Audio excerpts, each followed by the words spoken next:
அறிவியல் படிக்காமல் இன்ஜினியர் ஆக முடியுமா?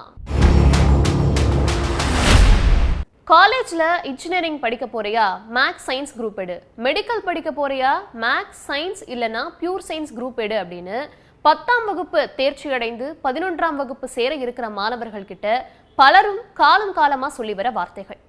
ஆனா இப்போ பாலிடெக்னிக் கல்லூரி முதல்வர்களுக்கு தமிழ்நாடு அரசு அனுப்பியிருக்க ஒரு அறிக்கை 12ஆம் வகுப்புல மேக்ஸ் சயின்ஸ் படிக்காமையே இன்ஜினியரிங் படிக்க வழிவகை செய்திருக்கு.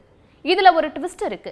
12ஆம் வகுப்புக்கு அப்புறம் பாலிடெக்னிக் படிப்புல சேர்ந்து அதுக்கப்புறம் இன்ஜினியரிங் படிப்புல சேர இருக்கிறவங்களுக்கு தான் இது பொருந்தும்னு சொல்லப்பட்டிருக்கு. பாலிடெக்னிக் கல்லூரிகள் மாணவர்கள் சேர்க்கைக்கு தமிழ்நாடு அரசு போட்டுள்ள புதிய உத்தரவு என்ன? மேக்ஸ் சயின்ஸ் படிக்காமல் இன்ஜினியரிங் எப்படி சாத்தியமாகும்? இதையெல்லாம் தான் ஸ்பாட்லைட்ல பார்க்க போறோம்.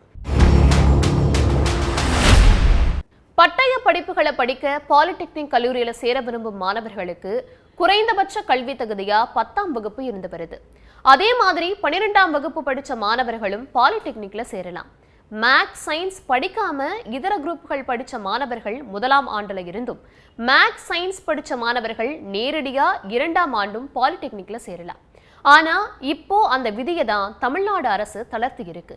12ஆம் வகுப்புல மேக்ஸ் சயின்ஸே படிக்காம காமர்ஸ், எக்கனாமிக்ஸ் போன்ற படிப்புகள் படிச்சவங்களும் இனி நேரடியா பாலிடெக்னிக்ல 2ஆம் ஆண்டு சேர்க்க அரசு அனுமதி அளிச்சிருக்கு. பாலிடெக்னிக் முடிச்ச மாணவர் லேட்ரல் என்ட்ரி முறையில நேரடியா 2ஆம் ஆண்டு இன்ஜினியரிங் சேரலாம்.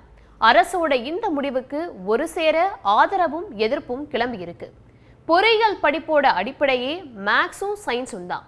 இந்த 2 சப்ஜெக்டும் படிக்காத ஒருத்தர் இன்ஜினியர் ஆகக்கூடிய வகையில அரசு வழிவகை செய்திருக்குன்னு, அது அந்த படிப்போட தன்மையை நீர்த்து போக செய்யணும்னு சொல்றாங்க.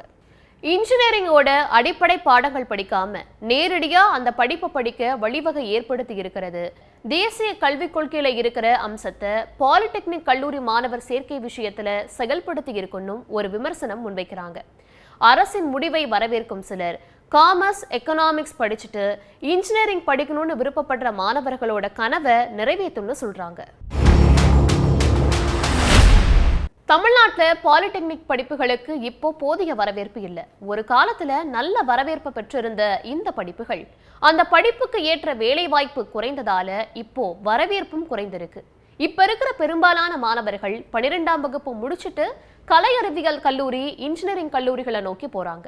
இதனால பெரும்பாலான பாலிடெக்னிக்குகள் மாணவர்கள் இல்லாம தள்ளாடுது. அதனால பாலிடெக்னிக்ல மாணவர்களோட சேர்க்கையை அதிகரிக்க அரசு இந்த முடிவை எடுத்திருக்குன்னு சொல்றாங்க. மாணவர் சேர்க்கையை அதிகரிக்கணும் அப்படின்னா அந்த படிப்புகள் பத்தி அதிக விழிப்புணர்வை ஏற்படுத்தணும். அதை விட்டுட்டு பட்டய படிப்புகளுக்கு அடிப்படையான மேக்ஸும் சயின்ஸும் படிக்காத மாணவர்களை அந்த படிப்புகள்ல சேர்க்கிறது எந்த வகையில பயனை தரும்னு கேள்விகள் எழுப்பப்படுது.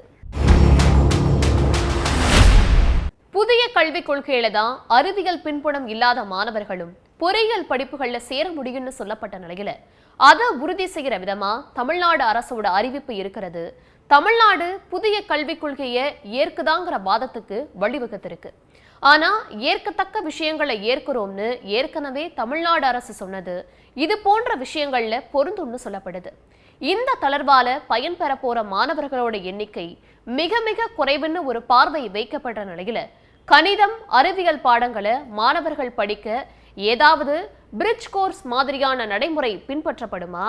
பெரு நிறுவனங்கள் இப்படி கணிதம், அறிவியல் படிக்காத பின்னணியில உள்ள மாணவர்களை வேலை வாய்ப்புக்கு தேர்வு செய்வாங்களா அப்படின்ற பல்வேறு கேள்விகள் எழுது. இதையெல்லாம் உறுதி செஞ்சு அதுக்கப்புறமா மாணவர்கள் இந்த வாய்ப்பை பயன்படுத்திக்கலாம் அப்படிங்கிறது தான் கல்வியாளர்கள் சொல்ற செய்தியா இருக்கு.